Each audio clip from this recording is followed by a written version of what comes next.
What if mindfulness isn't just a buzzword, but a way to rethink how we suffer, cope, and grow? Meet Dr. Brenda Key, a clinical psychologist and researcher with the Ontario Structured Psychotherapy Program, West Region, and the Anxiety Treatment and Research Center at St. Joseph's Healthcare Hamilton. Dr. Key is also an assistant professor in the Department of Psychiatry and Behavioral Neurosciences at McMaster University. She works with adults facing anxiety, depression, insomnia, and everyday stress, using mindfulness-based interventions and CBT to build resilience. In this episode, Dr. Key offers insight and busts some of the myths that we have about mindfulness, including what mindfulness actually is. John Kabat, he says that mindfulness is paying attention in a particular way, on purpose, in the present moment, non-judgmentally. Whether it can make you a better person, having that moment to pause and say, what I automatically might do is this, or what I actually want is something else. And how it even connects to our personal finances. Being aware and mindful of your thoughts and feelings about money can help you make clearer decisions. Showing how mindfulness, when practiced with nuance, can genuinely support resilience in everyday life.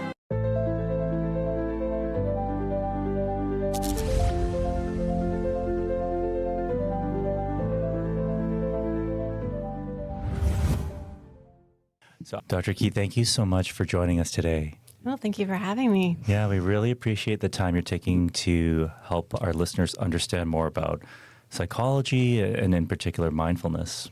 Great, I'm looking forward to it. Awesome. So before we dive in, we like to start each episode on a little bit of a lighthearted note. So we just have a couple of psychology-themed dad jokes. Okay. All right, so the first one is, why do mindfulness students love going to the airport?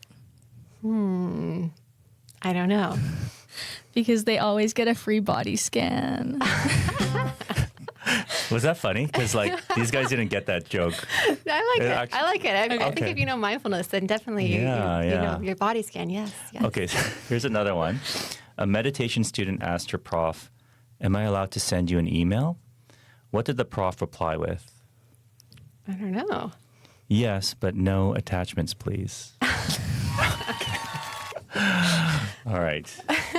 Maybe that's our cue to get started with some questions. Sounds good. I think we'll be really curious to know what originally set you on the pathway towards clinical psychology. What got you interested in psychology in the first place? Yeah, I had an indirect route through to psychology. Actually, I was a competitive figure skater, and so that was a huge part of my life for a long time. And I actually got exposed to psychologists through sports psychology. Really? So at the camp there where I trained, we had a psychologist in who came and spoke about, the benefits of mental training. And that's kind of where my interest got piqued, realizing for myself what sort of mindset I was in, or how I was thinking about a competition or whatever kind of new, thing I'm trying to achieve in skating. How that was going was a lot based on my mindset and what I was thinking about the situation. And so that's really how I got interested in psychology. Yeah. And then so when I went off to my undergrad, I thought, I want to do some more about psychology. I had no idea about clinical psychology, really. I was just like, I find these courses really interesting. And I actually ended up taking more psychology courses than I was supposed to. I was just supposed to, there's a maximum number I guess you're supposed to take. But I was just so interested in all of the different types of psychology that they offered. So. Wow, that's fascinating. I mean, we're on the heels of the Olympics, and we had in the men's figure skating kind of like, I don't know what better word for this is, kind of like choke or something. And do you have any perspective on that? Like, given your your experiences, and how much of it figure skating is like a mental game? I think a huge component is a mental game. I think, everyone who's made it to the Olympics is excellent at their sport and excellent at their craft. And also that this is like the highlight and the pinnacle of figure skating.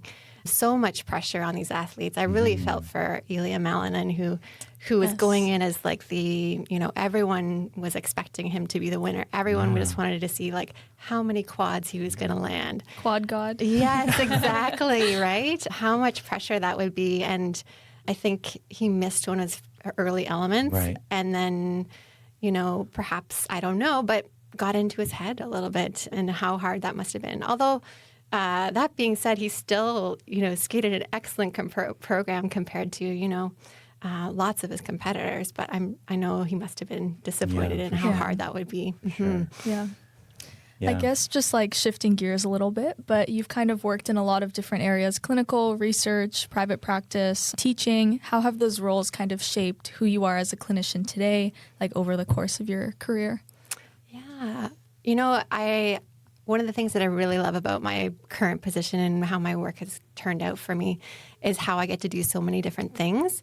I always like to think of I'm a very indecisive person who is like, I don't want to close off any options. I want to have all my options open to me. And that's because I like variety. And in some ways, that weakness of having a hard time, narrowing down to one thing has been a real benefit for me in taking my career in this way that I can do so many different things. So involving research and involving teaching, doing some clinical work, and just being involved in teams who do some really awesome and innovative things. So I've been really lucky that way. That's awesome. Yeah, it's such an amazing field. There's so many things you can do in clinical, and yet it's so hard to get in. I don't know if you are aware of like some of the recent stats where it's like basically like a 1% acceptance rate. What was it like for you when you were applying to grad school, and do you see things have changed over the years in terms of the competitiveness of the program? Yeah, I do feel that there's so many things that went into me getting into grad school, which could be somewhat considered luck, or, just like, looking back, it was fortuitous the way that things kind of turned out. So even kind of partway through undergrad, I wasn't sure what I wanted to do with my psychology degree. And I think my parents were a little bit worried of like, what are you going to do with this psychology degree? And so they made me sign up for this career workshop where they kind of, you went through these personality tests and you could like explore different sort of jobs. And I came away from that, it said that I should be a sports psychologist. Oh, okay. And so that was my idea, is that I was going to be a sports psychologist. And then after exploring a little bit, how does one become a sports psychologist? It was really not a clear route. Yeah. A lot of the graduate programs were within the physiology departments and more in line with learning a lot about biology and sports, and only a tiny bit about psychology kind of layered on top of that, where I really wanted to have psychology be front and center. And so then I was like, well, clinical is something where you get to have all your options open. You get to do clinical practice as well as research. And so perhaps I want to do that. But being a bit naive about how hard it was to get into a clinical program. And maybe it was good that I was naive, because maybe I wouldn't have tried if I knew how difficult it was.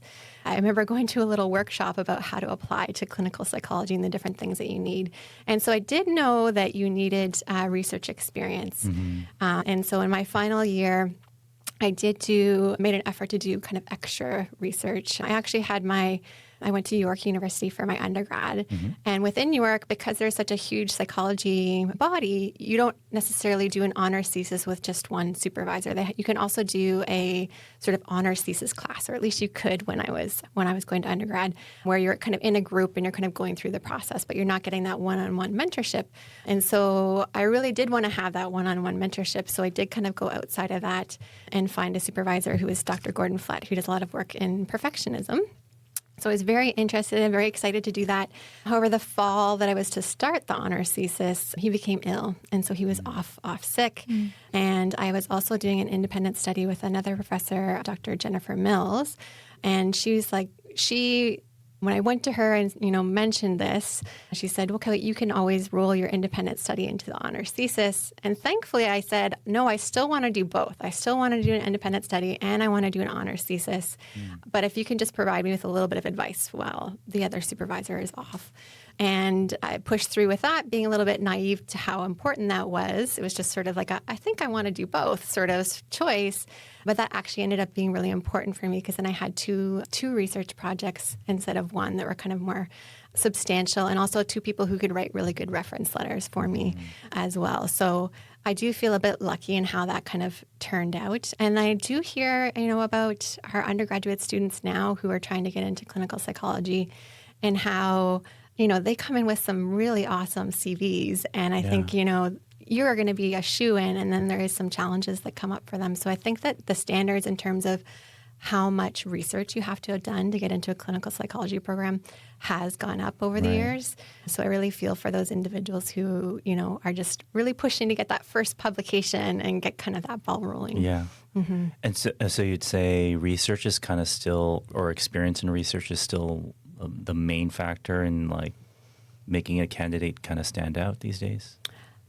Well, I can't speak for the admissions committees. I think coming from my perspective of what I was looking for in clinical psychology, I was looking for a balance of both clinical work and research. Right. And so I think probably I would have thought that there would be a balance in that in terms of kind of going into and applying to a graduate program. So I think, where I was erring that there's like a very kind of even of like I should have some clinical experience and I should have some research experience. But I think most clinical programs don't expect you to have a lot of clinical experience exactly. Going into it, but they want to see some progress on the research experience. So, Yeah. So I guess now like a lot of your work is sort of focusing on like mindfulness. So what kind of initially drew you to studying mindfulness, especially for OCD? Yeah, it was a really kind of a coming together of research and practice. So for my master's thesis, I did research on rumination and how rumination affects recovery from stress. And from that point, for my dissertation, I wanted to do something that could interfere with rumination or was counter to rumination to help recovery from stress. And I happened to be on a practicum at a cancer center where they did mindfulness-based stress reduction. And so I was learning about mindfulness through my clinical practice. And it just became very obvious to me that mindfulness was the thing that we should be looking at in terms of interfering with rumination. The definition of rumination and mindfulness you might almost think of as exact opposites. And so thinking about how mindfulness could interfere in that rumination after a stressor and then help with recovery from stress. So that's how I got interested in it, which is kind of backwards. I think a lot of people that I have interacted with and been mentored in the mindfulness space have come from learning mindfulness through personal practice and then bringing it to their clinical work. And I kind of did it backwards through research, through clinical practice, and then have developed my own practice as well. Very cool. Yeah, we were on campus earlier today interviewing students about what their perspective on mindfulness was, and you talked about rumination and mindfulness, the definition. So can you just tell our audience what is mindfulness? Yeah, my favorite definition of mindfulness is by John Kabat-Zinn. So he says that mindfulness is paying attention in a particular way, on purpose, in the present moment, and non-judgmentally. So it has all those different components to it. And I think one of the things that is often missed in pop psychology is all those different components that go into mindfulness. So I think when we use the word mindful, we often think about just attention. So we think about just being in the present. But there is a really important component of the intention behind it, and especially the non-judgmental piece that really kind of fits in with mental health. Yeah. Yeah, I think a lot of people think of mindfulness as maybe even a euphoric state or something necessarily positive, but people are using that to address things like chronic pain and suffering.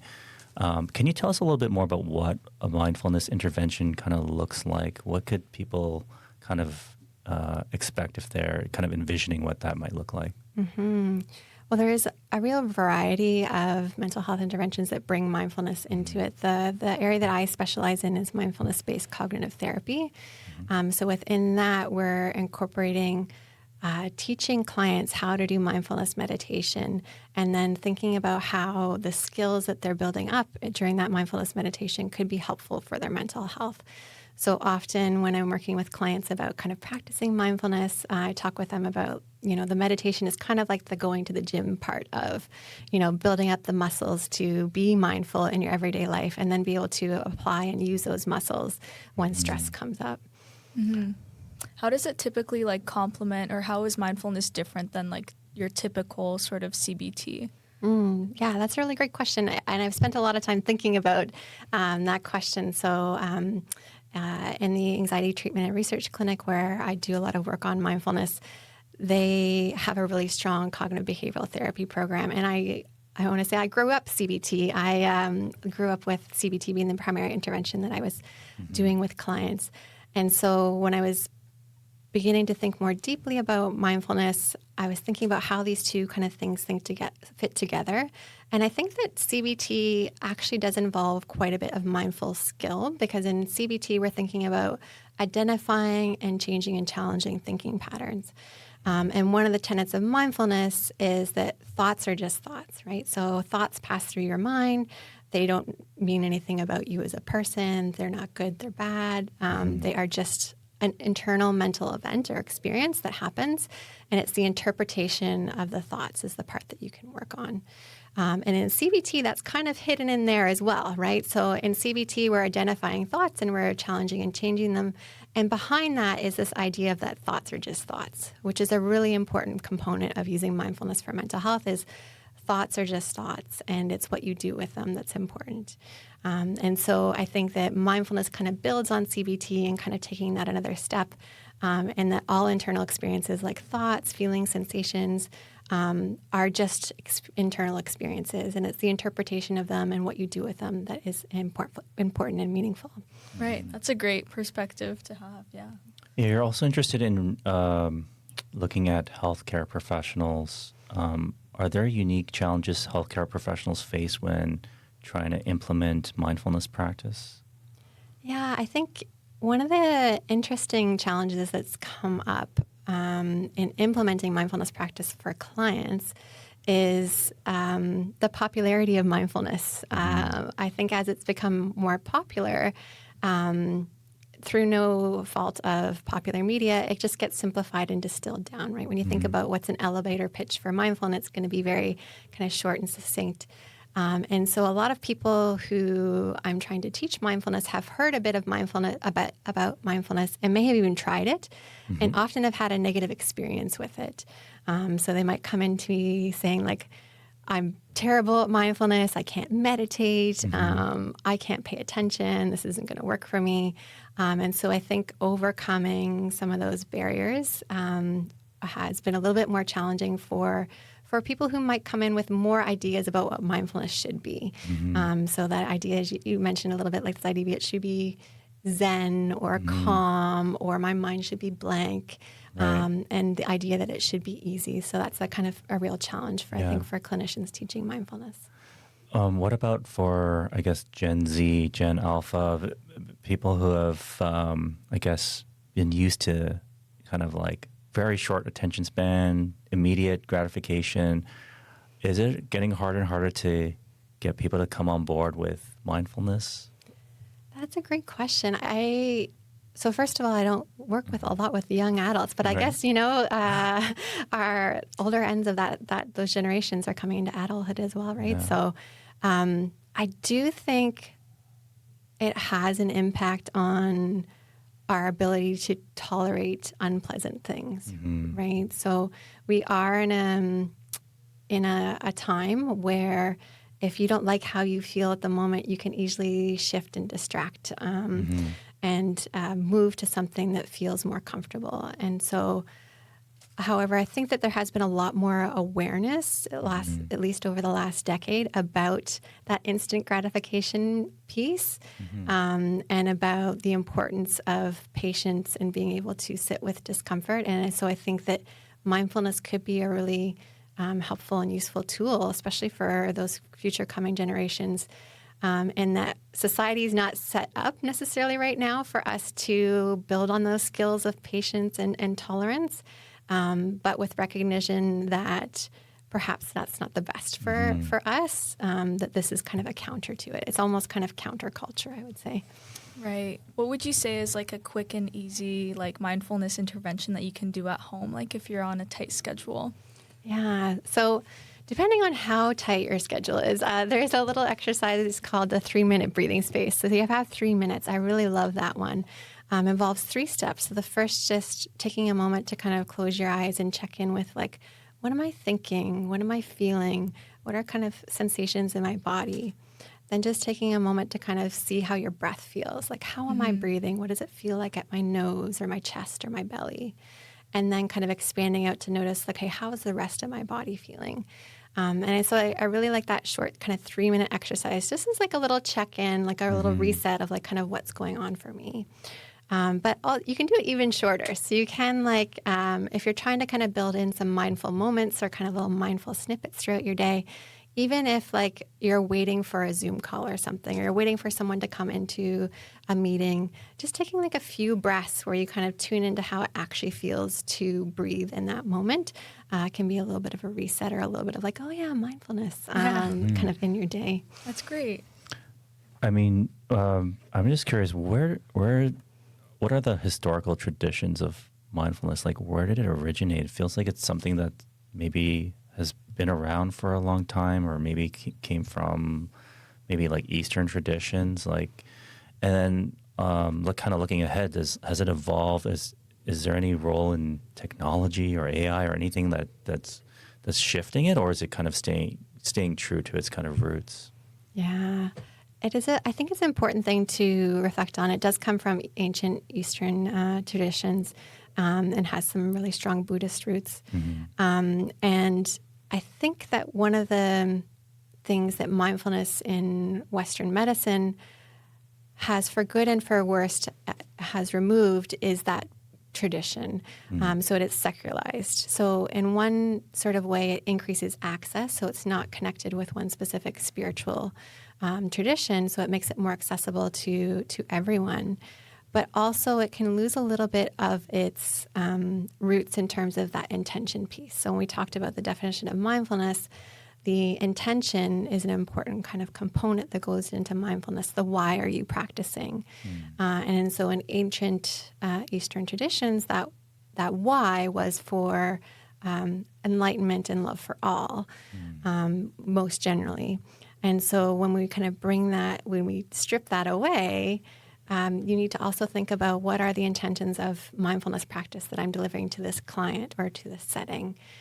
Because we do want to think about, well, why are we doing the mindfulness, and does it have wholesome intentions?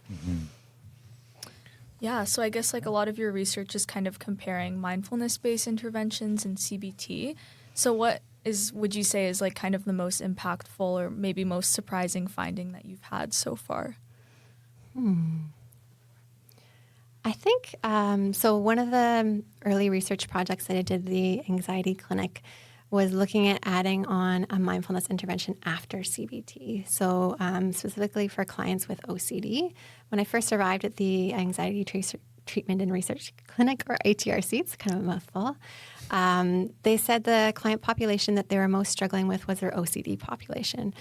So they often had clients who would complete their treatment and they'd made some benefits, but they were really still struggling. So that was the area that they wanted more help in. And so I was tasked with thinking about, well, how could we apply a mindfulness intervention to clients with OCD? And I think that mindfulness actually fits with the diagnosis of OCD really well, because a lot of clients with OCD are really struggling with the meaning of those intrusive thoughts, and what does this mean about me, and how do I interpret these thoughts, and what do I do with them, and how do I tolerate them? And so it was a really kind of easy fit or nice fit. And so the interesting and surprising finding was that even after completing CBT and finding benefits, a lot of clients who completed an 8-week mindfulness-based intervention after CBT saw continued improvements or continued benefit even beyond what they got with their CBT. That's amazing. That's awesome. And how does a clinician decide when a mindfulness-based approach is maybe more preferable to a CBT approach? Particularly for someone like me as well. I was trained in the CBT model. I went to the University of Waterloo. That was very heavily emphasized. We didn't learn about mindfulness. I learned it on internship working with chronic pain patients. But is there any certain rules of thumbs where mindfulness might be the kind of best method? We don't know yet, I think, is the honest answer. I'm currently in the middle of completing a trial that we did in collaboration between St. Joe's and Sunnybrook, looking at the comparison of CBT and mindfulness-based cognitive therapy as first-line treatments for OCD. And there is going to be some secondary analysis to see kind of, who got what out of kind of what sort of interventions.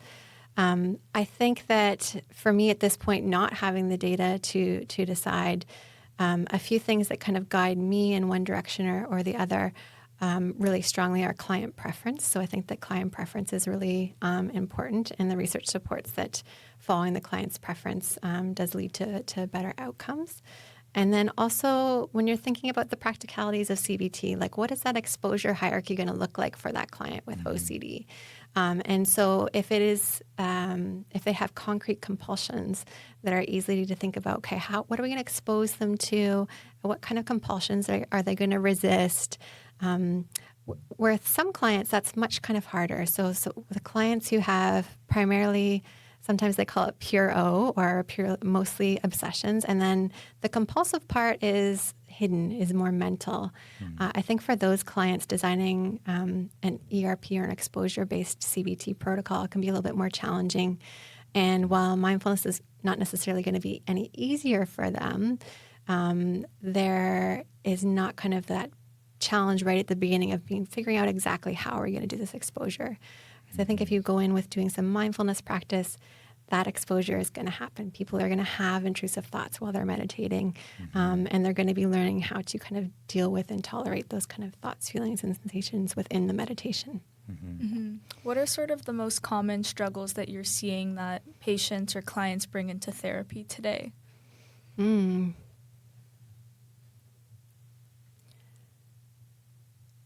Well, I have two kind of answers. So one related to mindfulness. So I think one of the biggest struggles that clients have with mindfulness is the feeling like it should be easy. It should be easier. And so that can be a huge barrier to starting mindfulness practices, this idea that, I'm just sitting there. How hard could that be, right?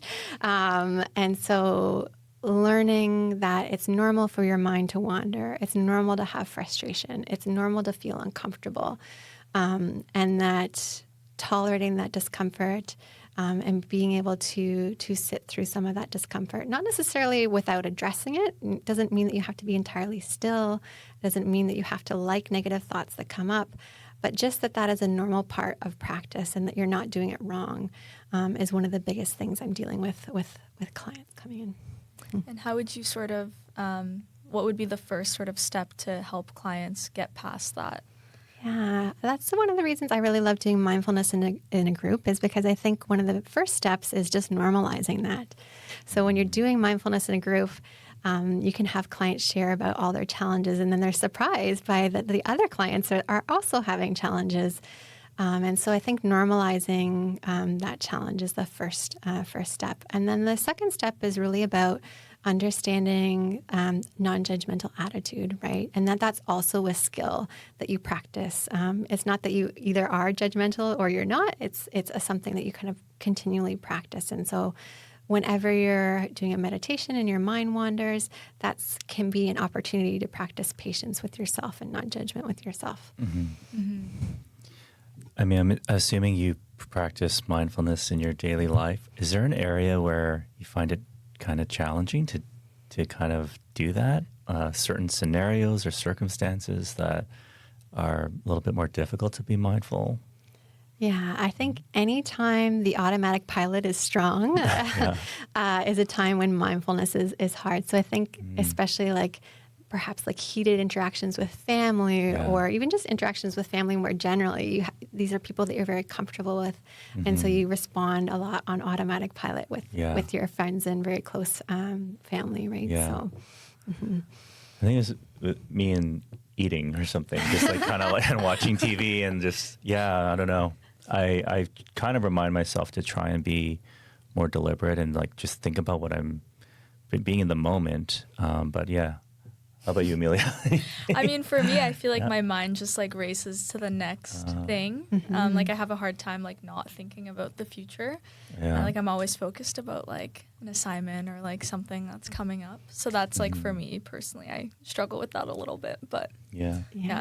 It's interesting. I read an article about the prevalence of ADHD diagnoses. It's becoming more and more common, and people are saying, well, maybe it's not actually real, but people are kind of embracing that. I'm just curious on your thoughts on maybe the increase of number of people who are identifying as having ADHD, and then how mindfulness kind of plays a role in that? Is it something, if someone maybe over-identifies with having ADHD, is that a barrier, or is that, like, how would you address something like that?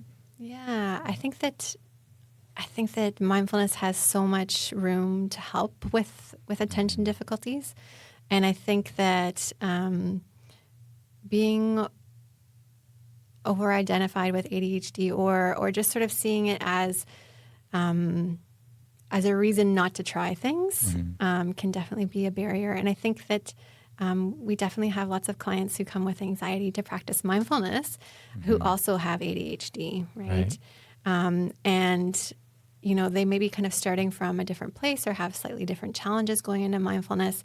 But I don't think it's impossible for people with ADHD to practice mindfulness. And I think, you know, coming from that idea of mindfulness is challenging and is about tolerating those kind of uncomfortable thoughts and feelings. So for a client who says, like, I can't even sit still for like 30 seconds, maybe start with meditating for 45 seconds, right? And kind of, you know, slowly building that up. So I don't think that it's a reason for you to not try mindfulness. Yeah, we have a couple of myth and fact questions for like our game. So maybe if you want to read out the prompt and then say if it's a myth or a fact and a bit of an explanation. Mindfulness improves attention and concentration. I would say that that is a fact. However, there's always a but with psychologists, isn't there? However, you don't have to have good attention or concentration to try mindfulness, I would say. And feeling like when you're practicing mindfulness, if your attention wanders, that is a failure is definitely another barrier that comes up. And actually thinking about that as like a skill of I've noticed that my mind has wandered and that actually is improving my attention. To notice when I'm not paying attention is part of attention skills. Yeah. Should go to the next one? All right. Burnout is just about being too busy. Yeah, I would definitely say that is a myth because I can feel burned out when I'm not doing very much. And then I can feel, you know, quite, you know, resilient and happy when I am busy.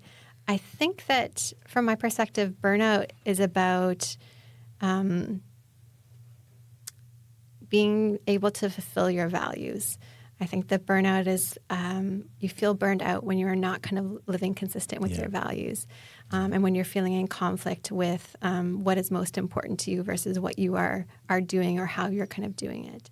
And I also think that word busy is something that we talk about a lot in our culture, right? The glorification of being busy. If you ask someone, well, how was your weekend? Oh, I was busy, right? Is a very kind of common thing for us to say, and it'd be very, you know, unusual to say, oh, I was very mindful. I had a mindful weekend. But I think that that is something to consider is about, you know, what is the value of my time and, you know, does doing more things mean more to me or would doing less in a meaningful way be more important to me? Right. Yeah, I guess because if you're in like a flow state, you can be very present and you could be being extremely productive, but not emotionally burnt out versus, doing things that are not aligned with your values. And then even if it's not a lot, you just feel exhausted. Okay. Mindfulness practices can improve sleep. I have a hard time with this one. So mindfulness practices can improve sleep. I do believe that mindfulness practice can improve sleep. So I think there is research showing that. So I'd say that is a fact. The hard time I have with it is sometimes people come in with the expectation that mindfulness should put me to sleep. Okay. So this idea that I can't wait to start meditating, it's going to help me fall asleep, and that's great.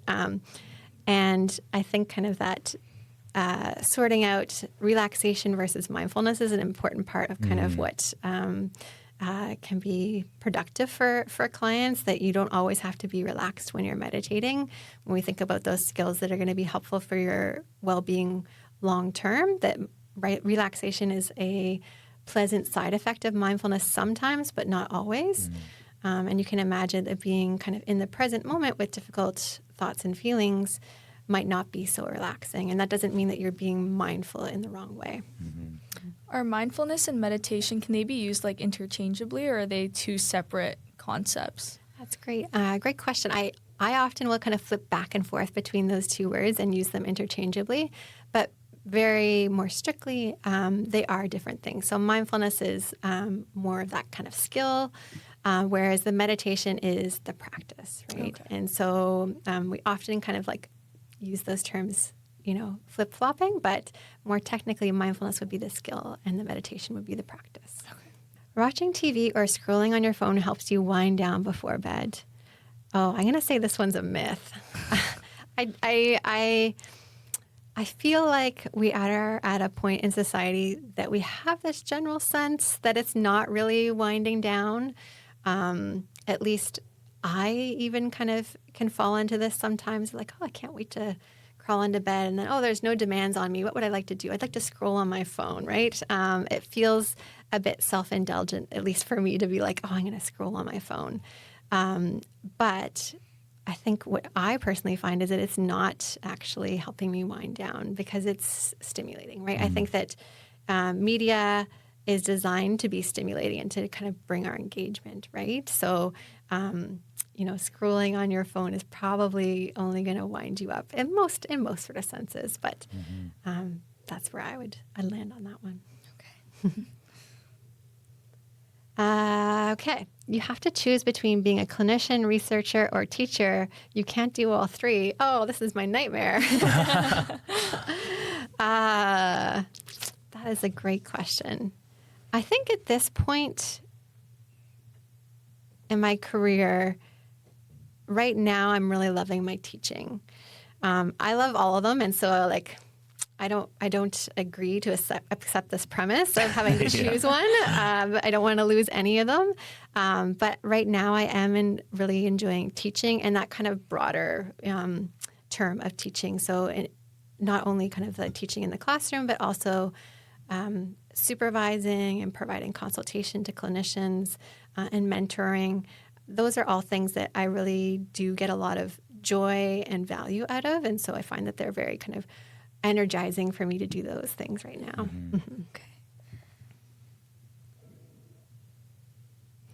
Okay. Mindfulness is just another word for relaxation. Excellent. We've kind of touched on this one. This is definitely a myth. So, mindfulness, I think this can be a really kind of thing that gets in the way of people trying to practice mindfulness because they try it and then they say, well, it's not working because I'm not relaxed. And so I think this is a myth about mindfulness that we really need to talk about with anybody who's starting off a mindfulness practice, that it may not always be relaxing. And I find this in a group, it can be interesting to kind of work through this because some clients will come back and they say, I love the meditation. It was so relaxing. And then other people in the room might be kind of sitting back being like, oh, I hated the meditation. I don't want to say anything, but it was so torturous for me. And working with that in a group to kind of like validate that I'm glad that you had this pleasant side effect, that it was relaxing for you when you're trying your mindfulness meditation. And then also, it's okay, you're not doing something wrong if you found it, challenging or difficult. Yeah, I feel like, when people start mindfulness practice, it can be very aversive because there's just so much going on. Like just being still with your thoughts is very difficult for people. What's your advice for people who just like have that initial response to kind of being in silence and just examining their thoughts and just feeling like overwhelmed by the sheer number of or intensity of them? I think talking with that person about why they want to try mindfulness meditation can be really helpful. If a person is really struggling with the intensity of distressing thoughts, they often have a clear goal or a clear idea of the intention of what they're wanting from that practice is to have a little bit more peace with their own thoughts and feelings.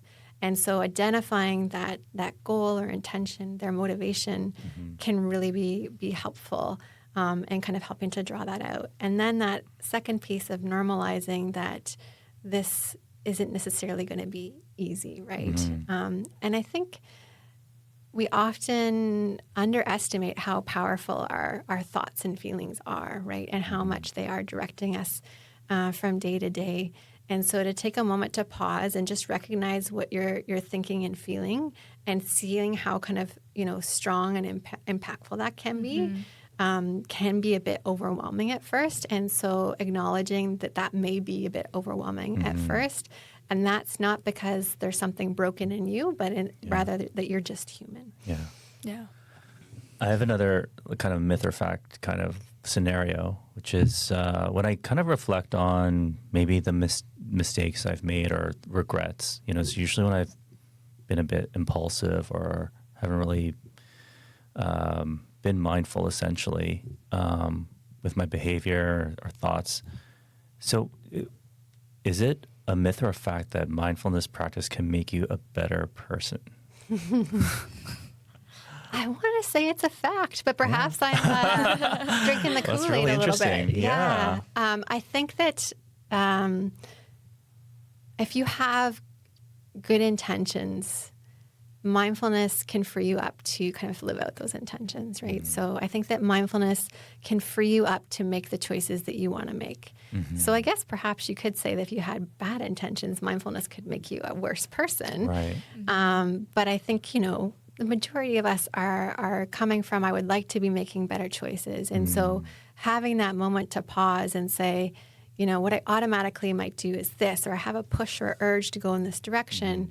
But what I actually want is something else. It can give you that choice to be like, oh, yeah, this is the thing that's actually important to me. This is the way I want to go. Yeah.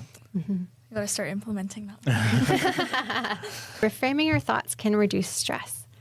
I would definitely say that's a fact. And I think that, CBT does this, but also mindfulness can do this. And I think, that first step of recognizing that thoughts are there, right? If you're nervous, like I feel nervous about, I'm not sure kind of what, I've got that podcast coming up tomorrow and I'm wondering how that's going to go, right?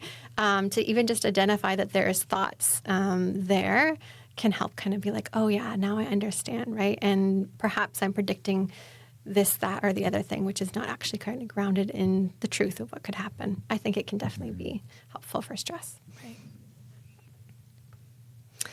CBT is just about positive thinking. That's a myth. I would say very bad CBT is just about positive thinking. And I think that, unfortunately, CBT has gotten a little bit of a negative rap in some media because of that idea of like you should just flip your thinking from negative to positive. I think that mindfulness can do a nice job of coming in to really re-emphasize something that is already true of CBT, which is that it's not that the content of your thoughts are wrong. It's like recognizing the impact of your thoughts and that there might be other ways of thinking about things. So it's really about the interpretation of the thought. But yeah, unfortunately, CBT can get a bad rap for saying that you just need to think sunshine and rainbows, right? And the last one here is therapy is only for people with severe mental health disorders. I would definitely say that that's a myth. And I think I've personally been expanding the idea of what therapy means in terms of like, everyone should be taking care of their mental health, right? And thinking about whether for them that might be developing a mindfulness meditation practice or going and seeing a therapist or doing a group that's focused on their mental health. I think that we don't necessarily have to think about treatment and therapy for mental health disorders as being excluded to only people who have severe problems. Okay, so I guess we talked a little bit about, or you talked about some of your teaching and supervising and how that's kind of driving you today and how you're connected to that. So sort of what skills do you think or do you want the next generation that you're teaching and mentoring to take away? I think I want to instill in the students that I work with a combination of both confidence and humility, which I think those two things can sound a little bit like opposites, but I think they really actually are important to combine. So I remember being a student and going off to my first practicum and being, there with my clipboard and my detailed agenda about exactly what I'm going to say to the client, and probably not having as much confidence as I should have. And so I think it's important to instill in the students that I work with, they know more than they think they do, and they have the skills that they need. But also on the other side, to be humble, to not be like, I know exactly what I'm doing, and, I don't need advice from anyone. And that includes from clients. I think being humble to the idea that your client might have a different perspective than you, or being humble to the idea that the client's lived experience is going to have an impact on what sort of things you might suggest to them or how they're going to be implemented. So I think trying to combine both of those things is what I'm trying to foster in my students these days. Yeah. Now, so from your experience in leadership roles, like your work with the Canadian Association for Cognitive and Behavioral Therapies, and with some of the new proposed changes with the College of Psychologists, can you just comment on what you would like to see on a macro level in terms of mental health care access across the country? Yeah, so I really would love to see improved access to evidence-based therapies, including CBT, and hopefully even eventually mindfulness-based cognitive therapy, and then also dialectical behavior therapy. Yeah.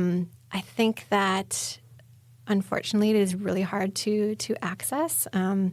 And one of the clinics that I'm working with now, the Ontario Structured Psychotherapy Program, is really taking big steps towards kind of increasing access to CBT.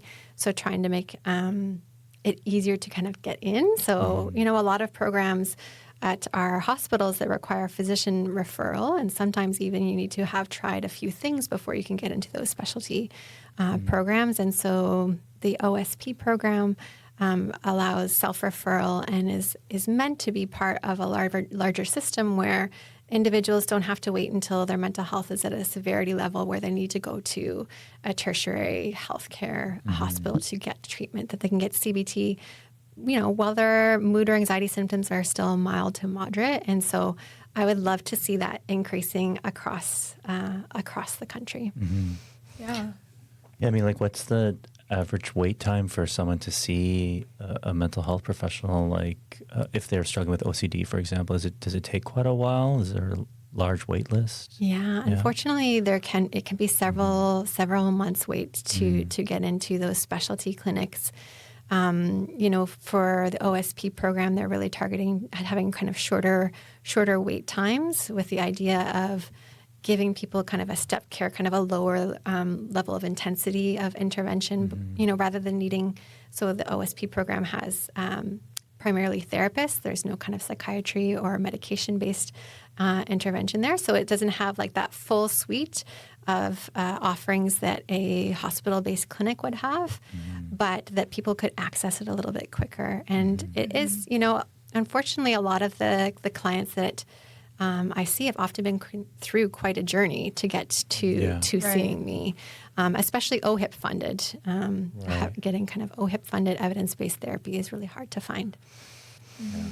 I guess just kind of looking back to some of the mentors that you had, like through your doctoral training and in undergrad, were there any like mentors or moments that kind of shaped your journey today?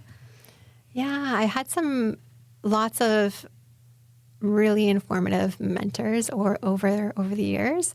I remember doing a practicum at a CBT-based practicum in Calgary. So I did my graduate training in Calgary, and working with a clinician who did primarily clinical practice, but also found time in their schedule to do some research and to write some books.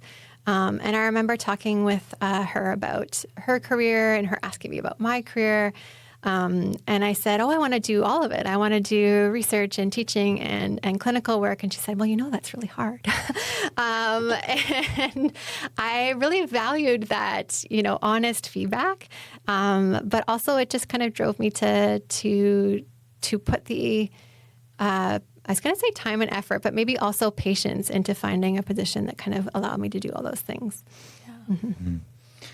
Now, at Enriched Mindset, we're really interested in the psychology of money. And, with your perspective as a mindfulness practitioner and a researcher, I'm curious if you have any thoughts on how that fits into people's decision-making, spending, like budgeting, saving, investing. Is there a role there that you see? I think definitely. I mean, we've been talking a lot about mindfulness today and impulse control and automatic pilot. Yeah. And I think a lot of those things are really important in managing money, right? I think that we sometimes use money as a distraction, or, purchasing things as a distraction. And we're not always so attentive to why we were doing what we're doing with our money. At the level of consumerism, but also at the level of maybe financial planning. So a lot of people avoid thinking about their money because it can feel a little bit kind of overwhelming. Yeah. And so I think being aware and mindful of like your thoughts and feelings about money can help you kind of make clearer decisions. Yeah, definitely. How do you see that like financial stress might show up in your clients when you're doing therapy, even though that might not be like the main reason that they're seeking the therapy? Yeah, I've joked before that I wish that I could prescribe financial support for clients, because there is definitely a level of financial stability that's really required to have good mental health, I think. And so for some clients, I wish I could just, prescribe the money and that would improve their mental health.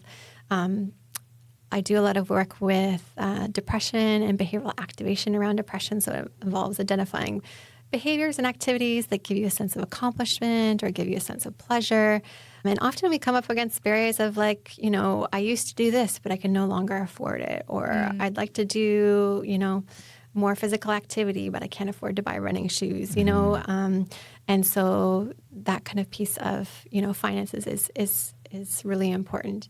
However, when we're, working with clients with depression, often the way that depression impacts their thinking is it's hard to kind of see beyond those barriers. So helping the clients kind of creatively try and problem solve those things can be a helpful thing.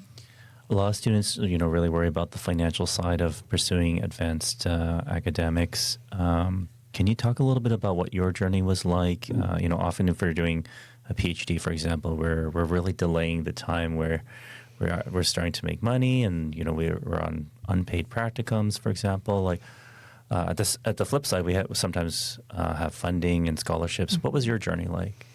Yeah, I think that when you're thinking about kind of the low acceptance rates into clinical psychology programs, at least at the time that I was going into graduate school, the downside was how hard it was to get in. The upside was that once you got in, there was a guaranteed level of funding and much more kind of access to scholarships and support. And so I have had people say, well, why did you go into clinical psychology? It's easier to get into med school, which is kind of in our society a bit of the pinnacle of, hard things to get into.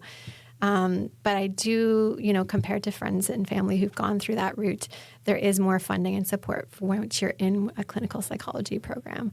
And so that was really important for me, so that I wasn't really kind of getting ahead on my financial journey when I was in graduate school, but I also didn't feel like I was falling really far behind. Yeah. Not sure if you've heard about this, but the OSAP cuts that are being like kind of implemented now, how do you sort of see that playing out? Like, do you think it's a good thing? Do you think it's a bad thing? How would that affect like students' ability to go to school? Yeah, I don't know the ins and outs of the cuts, but I value education so much, and I think that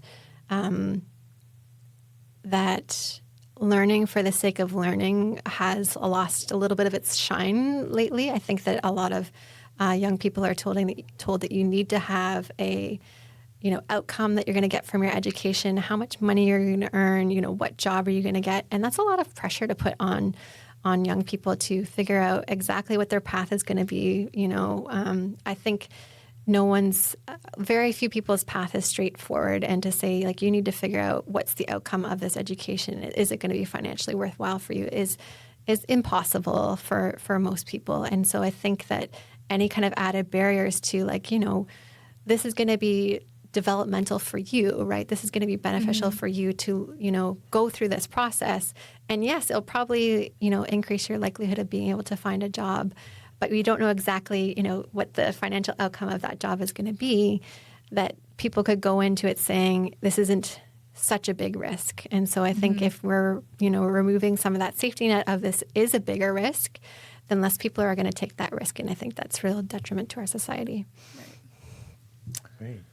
So for people who want to learn more about your work, is there anywhere you can recommend that they can kind of find out more? Yeah, you can look me up on the McMaster website. There's the Mac Experts tab. You can see all my latest research there. Mm-hmm. And I do a little bit of private practice also with the Hamilton Center for CBT, so you can see my page on there as well. Awesome. And is there maybe a final word you can give maybe aspiring students who want to pursue kind of a similar path that you did? Anything that you can give them in terms of any advice? I think to prioritize what you enjoy and what you value. As I said, enjoy, I was like, oh, maybe not always enjoy in an exact moment, right? Because sometimes, schooling can be kind of a hard journey to go through. But if you stick with what you kind of value and what you see as important, and let that be kind of the guidance of what you choose kind of as you go through your academic career and your career path, that you will feel more fulfilled and less burned out. Great. Thank you so much. Thank you it was so such much. a pleasure to have you on the podcast. Thank you for having me.